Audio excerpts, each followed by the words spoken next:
우리가 다른 사람의 아픔을 듣게 되고 혹은 주위에서 보게 되잖아요. 그럼 여러분 우리도 참 같이 안타까움을 느낍니다. 이것을 이제 흔히 공감한다고 하는데요. 우리가 이해하고 또 공감은 하지만 사실 당사자가 느끼는 만큼의 그 아픔과 어려움을 우리가 그대로 느낄 수는 없습니다.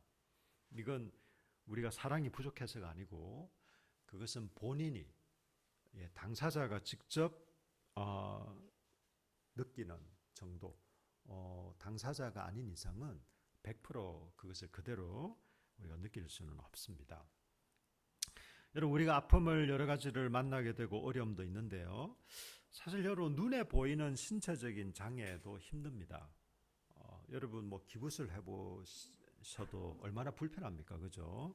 신체적인 장애도 힘든데 그래도 그건 눈에 보이니까 저 사람이 참 불편하겠다, 좀 힘들겠다. 이런 거는 우리가 어느 정도 이해를 합니다, 그죠? 예를 들면 휠체어를 타고 다니시는 분을 보면 뭐 그분은 어느 정도 그게 또 익숙해져서 나름대로 뭐 이렇게 일상생활을 하겠지만 우리가 얼마나 불편할까, 얼마나 참 힘들까라는 것은 우리가 충분히 짐작을 할 수 있습니다.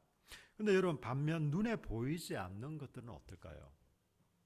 내가 다리에 어떤 기부스를 해서 내가 어떤 팔이 부러져서 기부스를 해서 힘들고 아니면 어떤 선천적인 혹은 후천적인 이런 신체적인 장애가 있을 때 뭐 우리가 그 힘든 거는 충분히 알겠는데 눈에 보이지 않는 이런 거는 여러분 제가 참 존경하고 좋아하는 목사님이 지금 청주에서 사역하고 계신데 지금은 사역을 못 하시죠.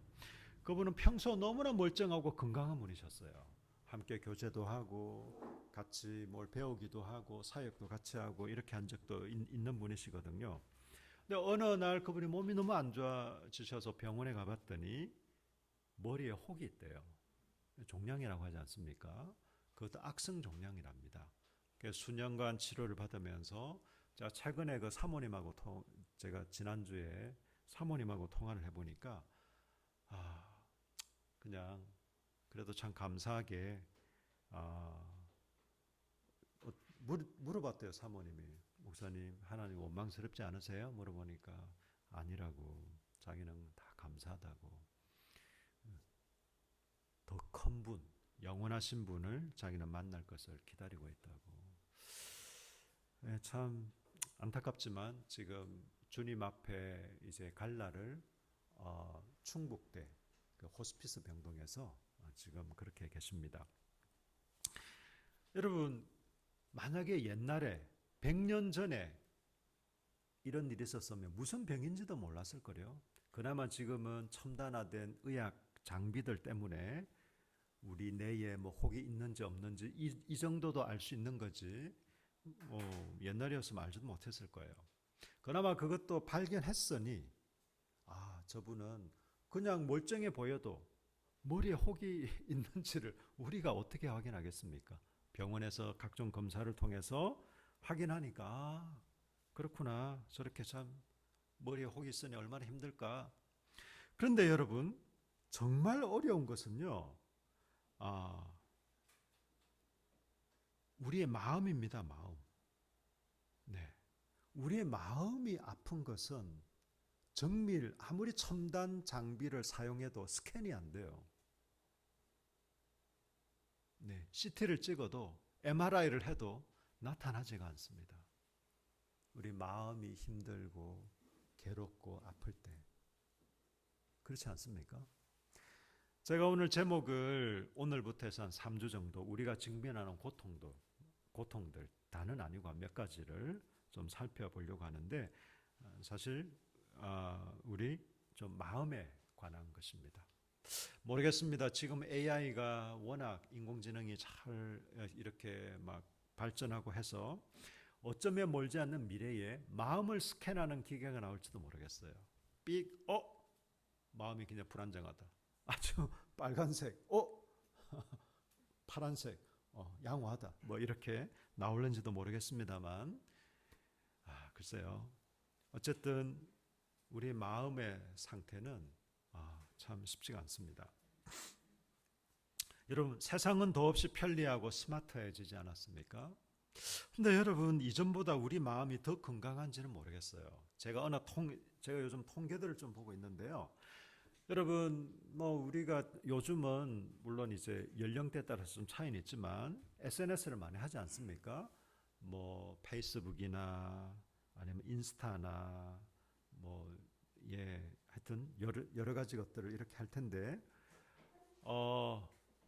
페이스북이나 인스타나 이런 것을 보면서 40% 이상의 사람들이 불행하다는 것을 더 느낀다고 합니다. 왜냐하면 사람들 보통 좋은 걸 올리잖아요. 자기 아픔, 고민 이런 것도 간혹 올리는 사람도 있지만 많지 않거든요. 대부분 어디 가서 맛있는 거 먹었다, 나는 지금 너무 행복해, 이런 것만 올리는데, 그런 걸 보면서 그렇구나 라는 게 아니라 나는 왜 이 모양일까? 이런 생각을 40% 이상의 사람들이 하고 있다는 거죠. 한마디로 에이씨 열받는다 이런 경우가 더 많다는 거죠. 여러분, 오늘 우리가 읽은 본문은요, 사도 바울이 에베소 성도들을 위해서 하는 기도입니다. 근데 여러분, 에베소 성도들이 삶에 필요가 없었을까요? 여러 가지 당면에 해결할 문제들이 없었을까요? 어려움이 없었을까요? 그렇지 않았을 거예요. 그런데 사도 바울이 에베소 성도들을 위해서 하는 기도에 굉장히 중요한 것은요, 여러분 16절을 보십시오. 그의 영광의 풍성함을 따라 그의 성령으로 말미암아 너희 속사람을 능력으로 강건하게 하시며. 사도 바울은 에베소 교회 성도들의 속사람, 지금으로 치면 우리 마음이죠. 혹은 내면 세계라고도 할 수 있겠죠. 우리의 속사람, 우리의 마음을, 우리 속에 또 다른 사람이 있다는 게 아니죠. 우리의 내면이, 우리의 마음이 강하게 되기를 원한다. 건강하게 되기를 원한다. 이렇게 기도하고 있습니다. 사도 바울이 에베소 교회 성도들을 위해서 정말 간절하게 필요 없는 기도를 했을까요? 지금 이렇게 편지를 쓰면서까지 정말로 중요하고 필요한 것은 이들의 내면 세계가 건강해지는 것입니다. 저도 저를 포함해서 우리 함께하는 교회 성도들이, 우리 교우님들이 정말 영육에 강건했으면 좋겠습니다. 신체적으로도 건강하셨으면 좋았을 뿐만 아니라 우리의 내면 세계, 우리의 마음도 건강했으면 좋겠는데요. 우리의 마음의 특징이 뭐냐면요, 항상 일정하지 않다는 거예요.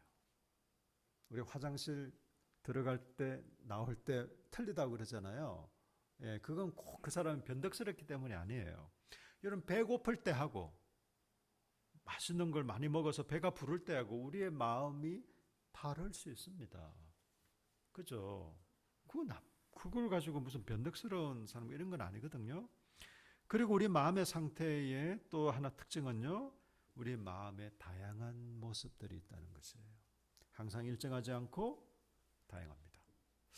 여러분, 우리가 이제 아픔을 겪게 될 때, 혹은 우리가 어려움을 당할 때 나타나는 증상 중에 저는 몇 가지만 좀 살펴보고 싶은데요. 제가 하나하나 자세하게는 다음 주와 그 다음 주, 다는 아니고 한 우울과 불안 정도, 한 2가지 정도는 다음 주와 그 다음 주 각각 살펴보고, 오늘은 그냥 좀 전체적으로. 여러분, 우울은요, 사람의 좀 성격적인 특성도 있습니다. 약간 좀, 그 사람이 나쁘다는 게 아니고, 약간 좀 조용하면서도 조금 우울한 이런 성격도 있는데, 더 큰 것은 또 한편으로는 자라면서 환경적인 영향도 받습니다. 여러분, 지금은 뇌과학이 굉장히 발전한 거 아시죠? 정말 많이 발전했거든요. 뇌과학이. 뇌가 보통 뇌과학자, 최근까지 연구된 뇌과학자들의 어떤 연구 결과에 의하면 뇌는 한 3천 구조로 되어 있다고 하잖아요. 옛날 같으면 어떻게 알겠습니까, 이걸? 여러분, 좌뇌와 우뇌 아시죠? 좌뇌와 우뇌. 좌뇌는 주로 논리, 학습, 지식 이런 영역이고, 우뇌는 감정, 정서, 직관력 이런 영역이라고 하는데, 0세부터 5세 사이에 뇌에 많은 것들이 형성된다고 합니다. 0세부터 5세까지 아이고야 난 이제 틀렸네 라는 생각을 하지 마시고 0세부터 5세까지 우리 뇌의 많은 부분이 형성되는데 자뇌와 우뇌 중에 어떤 부분이 더 많이 형성될까요? 0세부터 5세까지에 우뇌겠죠. 우뇌. 우리의 정서적인 것. 우리의 정서, 감정, 직관. 좌뇌는요. 학습 또 논리, 뭐 지식 이런 거기 때문에 좌뇌는 성장하면서 오히려 더 많이 물론 0세부터 5세까지도 어느 정도 형성되지만 성장하면서 더 많이 이렇게 채워지고 우뇌는 0세부터 5세까지 그 사이에 많은 부분이 형성이 됩니다. 그래서 우리 어렸을 때 자녀들 어떤 부모의 정상적인 사랑을 받고 안정적으로 자라는 게 중요하고 어린 시절에 그런 좀 그 가정에서 어떤 부모님의 어떤 사랑을 충분히 또 경험하고 이렇게 못한 분들은 정서적으로 좀 안정감이 별로 없어요. 네, 그건 어른이 돼도 마찬가지입니다. 예, 그렇다고 그 사람이 무슨 뭐 나쁜 사람도 아니고 뭐 지식이 모자라는 것도 아니고 그런데 정서적으로 그럴 수 있습니다. 그렇지만 여러분 이건 절대적인 건 아니에요. 얼마든지 사람은 변할 수 있습니다. 사실 이 감정적인 정서적인 부분도 저는 충분히 변할 수 있다고는 생각되는데 어쨌든 그런 특성이 있다라는 것은 지금까지 어떤 이건 심리학에서 밝혀진 건 아니고 뇌과에서 주로 많이 얘기를 하는 것들이고요. 사실 여러분 우울감은 누구나 느끼죠. 우울감은 누구나 느낍니다. 문제는 이게 얼마나 지속적이고 일상생활에 지장을 주는가라는 게 문제죠. 이런 분노, 여러분 간혹 그런 분 보지 않으세요? 느닷없이 뜬금없이 갑자기 막 화를 내버려. 지금 이 맥락에서는 저렇게 화를 낼 게 아닌데 왜 저럴까? 막 다른 사람을 어떤 갸우뚱하게 만들고 그럴 때가 있습니다. 그죠? 예, 건강하지 않는 분노는 자신과 타인, 다른 사람을 힘들게 합니다. 네, 막 이 급발진하는 분들 있잖아요. 불안, 두려움. 여러분 최근에 제가 통계들을 좀 보면요, 이 코로나 이전에도 그랬고 코로나를 겪으면서 좀 더 심해지는데 우리 사회를 만성 불안 사회라고 합니다. 가끔씩 불안을 느끼는 거 이게 아니라 만성적인 불안감에 젖어 있는 사람들이 한 30-40%라고 해요. 제가 이 통계를 어떻게 받아들여야 될지 모르겠어요. 여러분 우리 국민 중에 3-4사람이 만성적인 불안을 안고 있어요. 물론 뭐 막 어느 정도 병원에 입원해서 치료를 받아야 될 그 정도는 아니라 하더라도 그냥 멀쩡하게 일상생활 하는 것처럼 보여도 국민 중에 3-4사람은 어떤 만성적인 불안감을 느끼고 있습니다. 특히요 좀 심각한 게 최근에 청소년과 청년들의 비중이 많이 늘어난다는 거예요. 이 불안 느끼는. 그래서 우리 이건 뭐 전 세계적인 뭐 경향이기도 하지만 우리 사회를 우리 한국 사회를 불안 사회라고까지도 얘기를 합니다. 중독. 여러분 중독이라는 것은 내 의지로 끊을 수 없는 건, 내 의지로 할 수 없는 걸 중독이라고 합니다. 사실 거의 대부분의 사람들이 중독에 빠져 있습니다. 우리가 너무 심각한 뭐 알코올 중독, 도박 중독 뭐 그런 것만이 중독이 아니에요. 여러분이 좀 쓰고 있는 휴대폰 잘못하면 휴대폰 중독이 됩니다, 여러분. 우리 집에 있는 TV 잘못하면 TV 중독이 돼요. 우리가 매일 먹는 음식 잘못하면 여러분 음식 중독에 빠질 수 있습니다. 네, 뭐 게임 중독, 뭐 우리 또 청소년들 요즘 우리 청소년들이 잘 안 보이네. 게임 중독, 뭐 도박 더 심하면 도박 중독, 아니면 또 성 중독, 뭐 섹스 중독, 또 그냥 뭐 스크린 중독, 막 등등 이런 중독들도 있는데요. 사실 문제는 무엇에 중독되느냐라는 게 좀 더 중요할 것 같아요. 상실감. 여러분 인간은 누구나 상실감을 경험합니다. 이 상실감의 제일 큰 것은요 죽음이에요. 죽음. 우리 사랑하는 가족이 죽었을 때 상실감. 그리고 또 한편으로는 이혼도 여기에 해당됩니다. 이혼. 아니면 하여튼 의도치 않게 분리되는 것. 여러분 요즘은 집에서 기르는 짐승을 반려동물이라고 하잖아요. 여러분 반려자 말 들어보셨죠? 옛날에 배우자를 반려자로 했습니다. 반려라는 말은 인생을 함께 한다는 거거든요. 근데 요즘은 여러분 집에서 기르는 짐승을 나와 인생을 같이 하는 존재, 거의 가족으로 사실 받아들이고 있습니다. 예. 근데 얘네가 뭐 잘못됐을 때 이렇게 상실감을 느끼기도 하죠. 어, 우리가 느끼는 우리가 느끼는 아픔, 또 고통들 중에 제가 다는 아니고 그냥 몇 가지만 좀 언급을 했는데요. 이 우리의 내면 세계는요, 양면성을 갖습니다. 자, 따라합시다. 우리의 내면 세계는 양면성이 있습니다. 예, 동전의 어떤 앞뒤같이 두 가지 면이 다 있다는 거죠.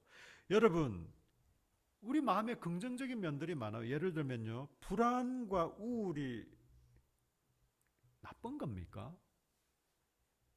한 번도 우울하지 않는 사람 혹시 계십니까? 한 번도 우울하지 않아. 나는 우울해 본 적이 없다. 늘 즐겁기만 하다. 사실 이 정신지체 분들이 거의 이런 분들입니다. 정신지체도 다양한데요. 제가 보니까 뭐 예를 들면 한 6, 7살 정도의 어떤 연령의 이런 정신지체들이 계세요. 나이는 뭐 이 성인이지만 그런 분들은 막 그렇게 막 심각하고 막 고민과 아픔 이런 걸 잘 느끼지 못하는 거죠. 느끼지 않는다기보다 뭐가 자기 요구가 안 들어졌을 때 좀 불편한 건 느낄 수 있지만 그렇습니다. 여러분 불안과 우울 자체가 나쁜 건 아닙니다. 우리가 한 번도 이것을 경험하지 않는 것도 아니에요.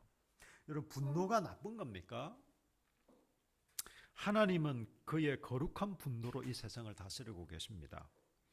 여러분 사람도 분노할 때요 자신을 보호할 수 있어요. 만약에 우리가 길 가는데 누군가가 갑자기 우리를 위협한다. 감사해요. 이렇게 하면 우리가 뭐 할 수 있을까? 아니 이놈이 왜 이러지? 이렇게 하면서 우리가 방어를 하고 우리의 몸도 지킬 수 있고 분노를 적절하고 건강하게 표출하는 것은요 좋은 것입니다. 불안이 나쁜 걸까요? 불안이 없으면 여러분 우리 인류는 발전해 오지 않았습니다. 미래에 대한 불안으로 현재를 열심히 사실 살아왔어요. 내 미래가 어떻게 될까? 내지는 우리의 지금 이런 게 어떻게 할까? 여러분 동물은요 불안해하지 않습니다. 우리는 사람이기 때문에 불안을 느끼는 거예요. 중독. 여러분 사실 거의 대부분의 사람들은 중독이라 봐야 됩니다. 여러분도 한두 가지 혹은 그 이상 있을 거예요. 무엇에 중독되어 있는가 이게 문제입니다. 상실. 여러분 누구나 피할 수 없어요, 여러분. 제가 글쎄요 사람마다 다르지만 우리 사랑하는 가족들, 부모님, 또 어떤 경우는 우리의 친구, 또 주위의 사람들, 여러분 아마 그런 경우도 있을 거예요. 종종 경험합니다. 상실. 우리는 이 상실을 통해 영원한 삶과 만남에 대한 소망을 갖게 되기도 합니다. 그렇다면 여러분 우리 마음의 상태가 늘 긍정적이만 할까요? 그렇지는 않습니다, 여러분. 우울의 가장 큰 특징이 뭔지 아세요? 우울의 가장 큰 특징? 무기력증입니다. 무기력증. 그냥 우리가 느끼는 우울감이 아니라 이게 지속적이고 조금 심각하게 되면요. 우울은 다 싫고 귀찮아요. 사람 만나는 것도 싫고 뭘 해보려는 것도 귀찮고 제 아내가 요즘 많이 쓰는 단어가 귀찮다, 다 싫다 이래서 제가 사실 조금 걱정을 하고 있습니다. 우울증은 아니고 약간의 우울감을 느끼는 것 같아서 이게 심해지면 다른 사람과 단절에 이르게 되고 더 심하게 되면 극단적인 선택까지도 할 수 있는 게 이 우울입니다. 분노. 거룩한 분노, 우리에게 건강한 분노도 있지만 자신과 타인을 망가뜨리는 분노가 훨씬 많죠. 여러분, 화를 자주 내는 사람 곁에 있고 싶습니까? 저는 옆에 가기도 싫습니다. 건강하게 화를 내는 것은 좋은 것이지만 습관적으로 혹은 뭐 터집 잡아서 화내는 사람 옆에 여러분 누가 있고 싶어 하겠습니까? 본인에게도 나쁘지만 다른 사람에겐 더 해로운 게 이 분노입니다.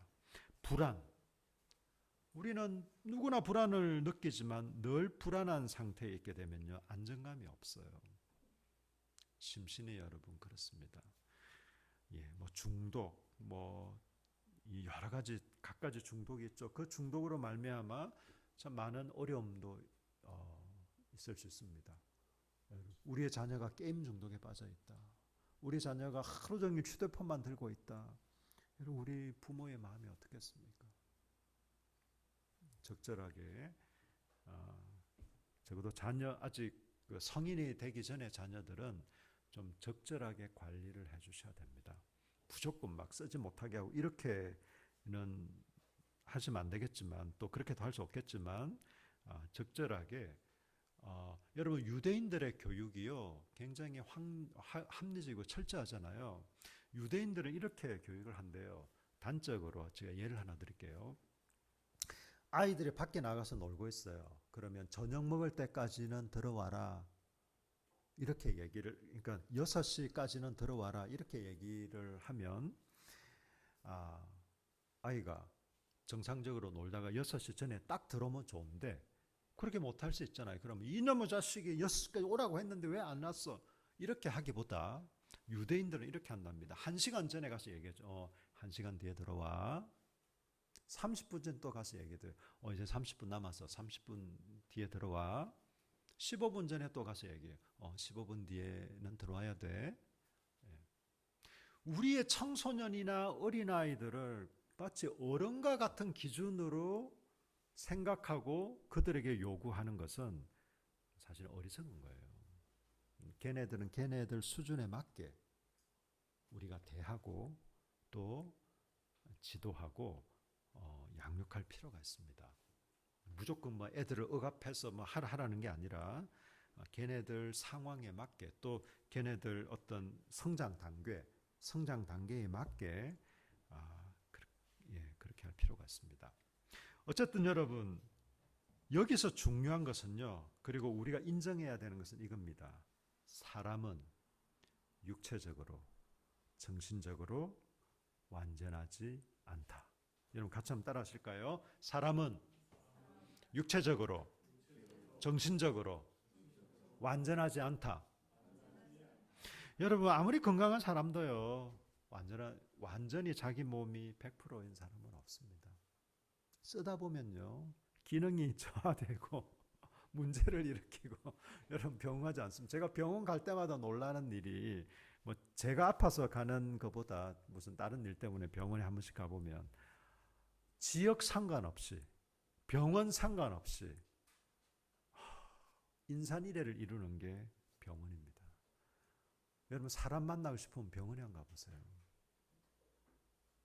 흐름해 보이는 병원도 마찬가지예요. 물론 개인 병원 이런 거야 좀 병원마다 차이는 있겠는데 우리 몸이 많이 아픕니다. 사람들이. 우리 몸은요 쓰면 쓸수록 문제를 일으키는 게 당연한 겁니다. 우리 정신도 마찬가지입니다. 정신도 완전한 사람 없습니다. 여러분. 왜 그렇습니까? 우리 사람은 죄로 인해 태어날 때부터 불완전한 존재예요. 하나님께서 아담과 하와를 만드셨을 때는 완전한 존재였습니다. 하나님이 아닌 사람으로서 완전한 존재. 그런데 타락한 이후로는 하나님의 형상이 우리 속에 남아있긴 하지만 우리 자체가 이미 불완전한 존재로 이 세상에 태어나서 살고 있는 것이에요. 그래서 여러분 인정하는 게 중요합니다. 제가 저희 아이하고 그냥 이번 주 무슨 대화하다가 제가 그 얘기를 했어요. 사람이 완전하지 않다는 걸 기본 전제로 해야 된다. 인정해야 된다. 그건 우리가 못나서 부족해서가 아니고 모든 사람이 완전하지 않다. 여러분, 이걸 인정하고 기억하는 것은 굉장히 중요합니다. 그러면 우리는 소망이 없는가? 우리는 불완전한 존재인데, 어차피 처음부터 불완전한데, 우리가 뭘 해본들 다 불완전할 텐데,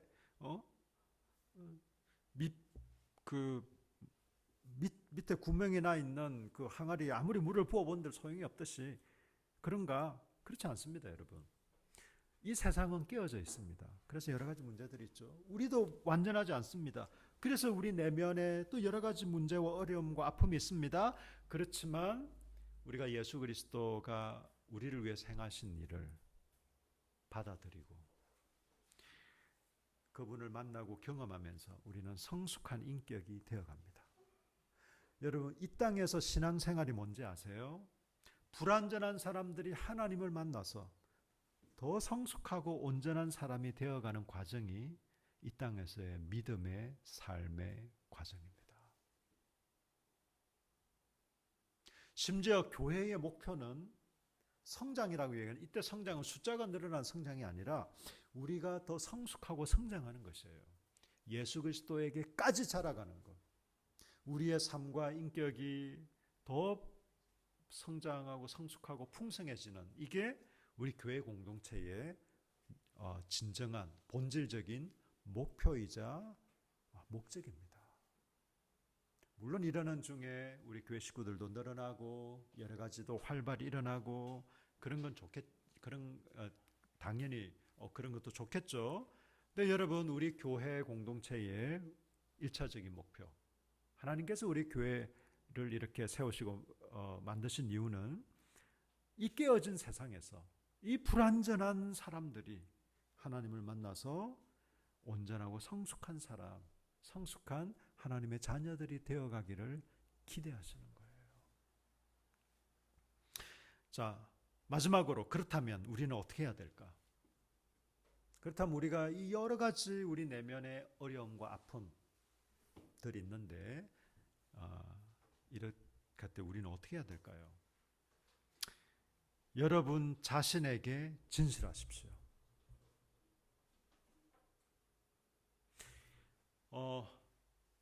나의 마음을 여러분 좀 살펴볼 필요가 있습니다.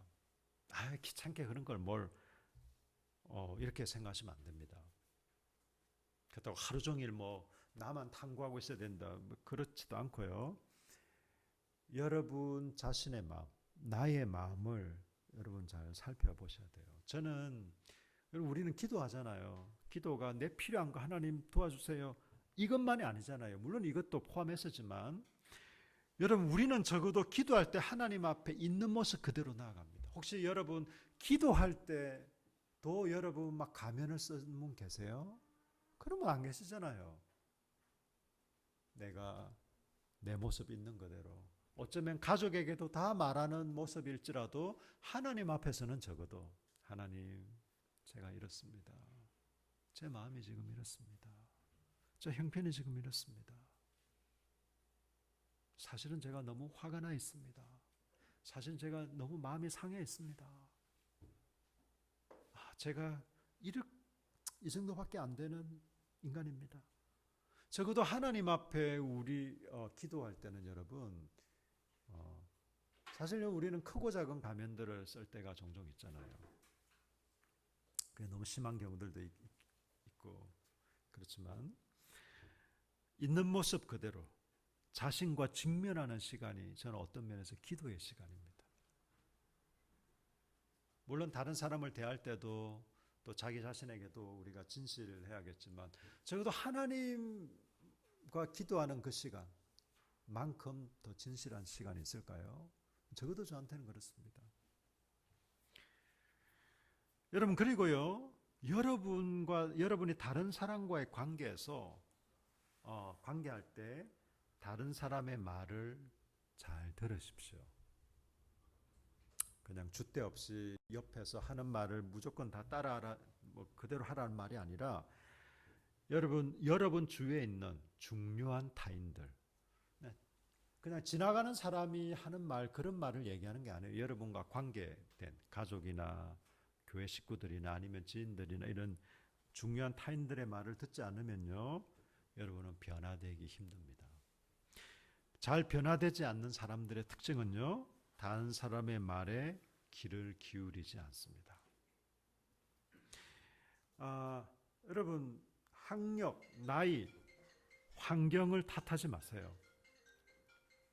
내 지금 나이가 이래서, 나는 별로 배운 게 없어서, 지금 내 환경이 이러니, 여러분, 그거 다 변명거리입니다, 여러분. 다른 사람의 말을 듣지 않을 때 여러분은 점점 더 고립되어 가는 걸 아마 느끼실 거예요. 어리석은 사람은요, 배우지 않는 사람입니다. 근데 지혜로운 사람은 평생 배웁니다.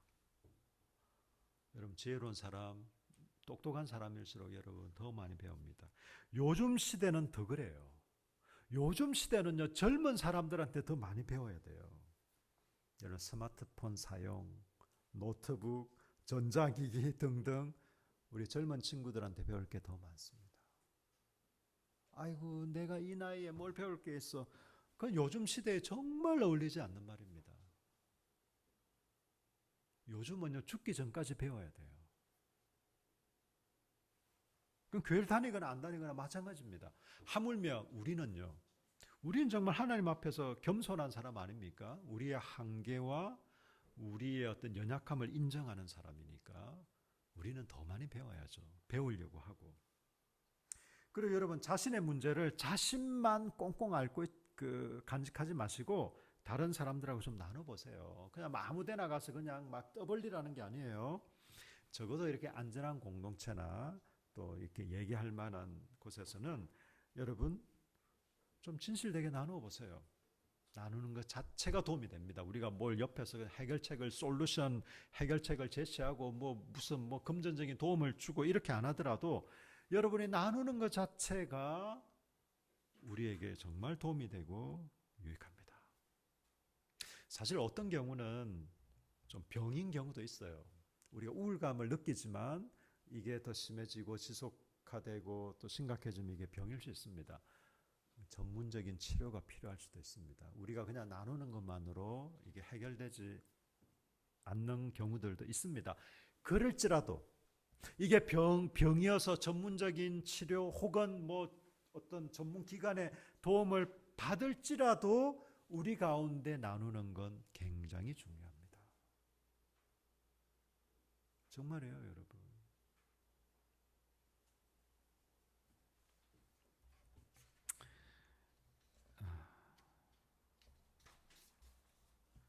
두 번째는요, 자기 자신에게 진실하고 두 번째는 다른 사람에게 진실하십시오. 자, 따라합시다. 누구나 멀쩡하지 않다.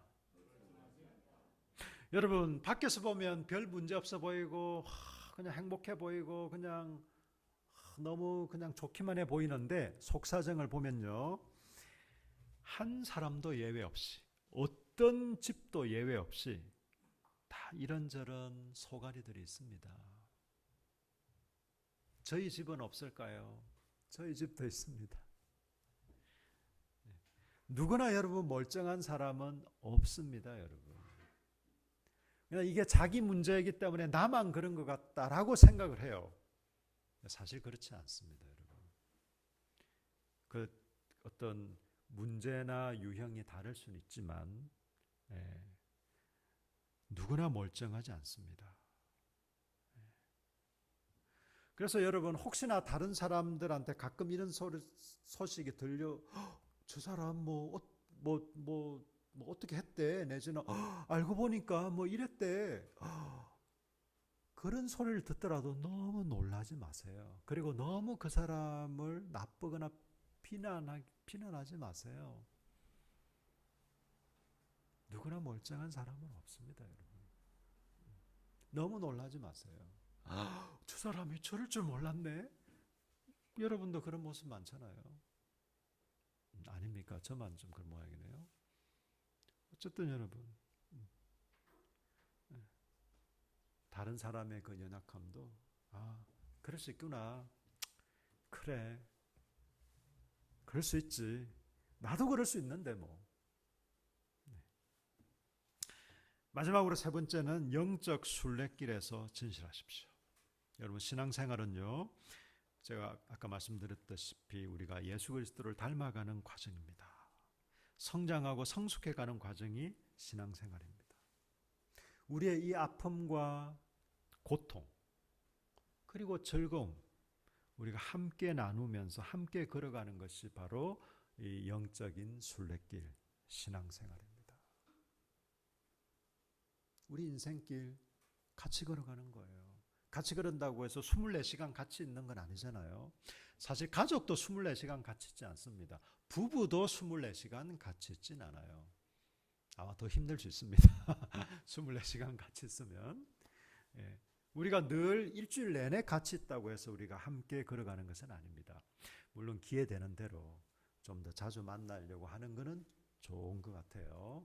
우리가 그렇게는 하도록 서로 노력하십시다마는 우리가 24시간 일주일 내내 같이 있지 않더라도 우리가 함께 교회 식구들로 또 여러분 또 가정에서 또 여러분 주변의 분들과 함께 특별히 우리 교회 공동체에서 우리가 함께 더 성장하고 성숙해가는 사람.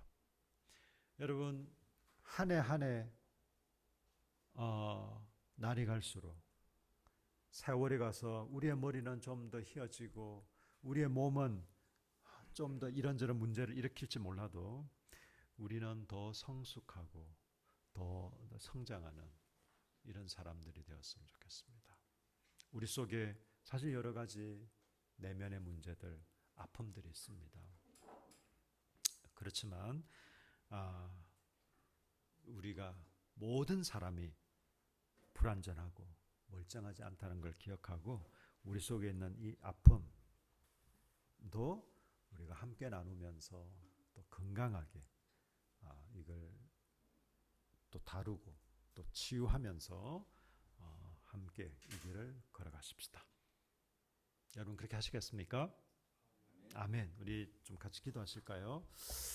우리 속에 여러 가지 아픔들이 있지만 이 아픔들을 주님과 함께 그리고 우리 교회 식구들과 함께 믿음의 이 삶으로 우리가 잘 극복하고 또 감당하는, 그래서 오히려 이제는 우리 문제만 매여 있는 것이 아니라 다른 사람의 어떤 마음의 아픔과 고통을 좀 같이 공감하고 우리가 그 문제를 막 해결해 줄 수 있는 것처럼 이렇게는 생각하지 않더라도 그래도 그 사람들 편에 설 수 있는